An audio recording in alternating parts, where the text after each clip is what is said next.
Bonjour les Taravanautes, j'espère que vous allez bien. Aujourd'hui je vais évoquer un sujet qui n'est pas habituel, qui est celui de la gestion du linge.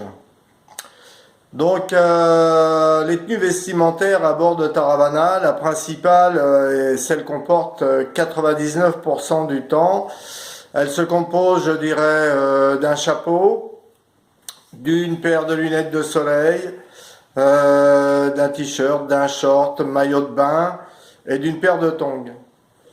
Ça, c'est la tenue classique, standard des navigateurs autour du monde. Je parle du monde tropical, bien évidemment. Après, on peut y ajouter, si le mauvais temps vient s'en mêler un peu, on peut y ajouter un coupe-vent, une petite veste de ciré, un petit polaire, mais ça va rarement au-delà de ça.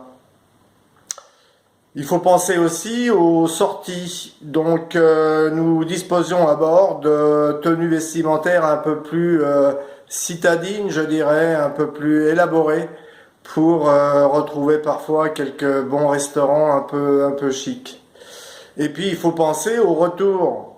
Donc chaque année, comme je l'ai dit, nous revenions sur l'Europe, souvent à l'automne, donc il commence à faire frisquet et il faut intégrer ça dans la garde-robe de manière à arriver sur le tarmac de l'aéroport avec des vêtements chauds.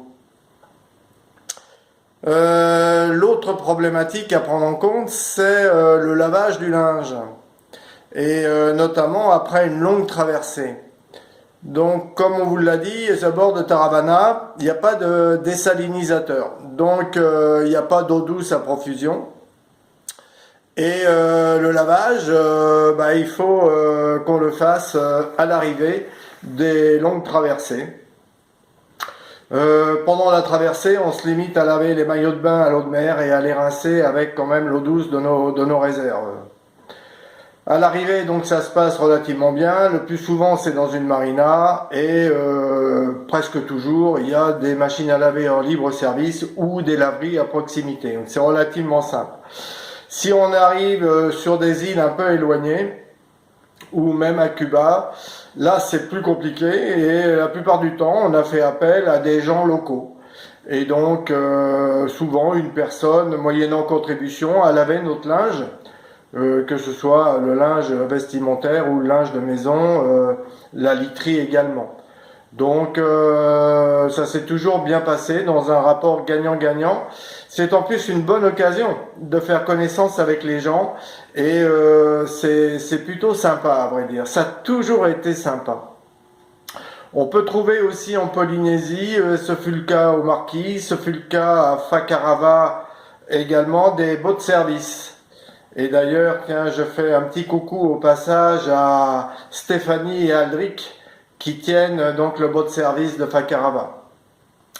Donc voilà, c'est comme ça qu'on arrive à gérer notre linge à bord de Taravana. Il faut dire que ça n'a jamais été vraiment un souci et que les jours de grande lessive, après une longue traversée, on sait qu'on devra y consacrer la demi-journée, mais après tout on a que ça à faire, donc c'est pas vraiment un souci. Voilà, un sujet qui peut paraître trivial et qui ne l'est pas forcément. En tout cas, moi je pensais que ça pouvait être intéressant de l'évoquer. Et je vous souhaite une bonne journée. Tenez-vous toujours éloigné de ce méchant Corona.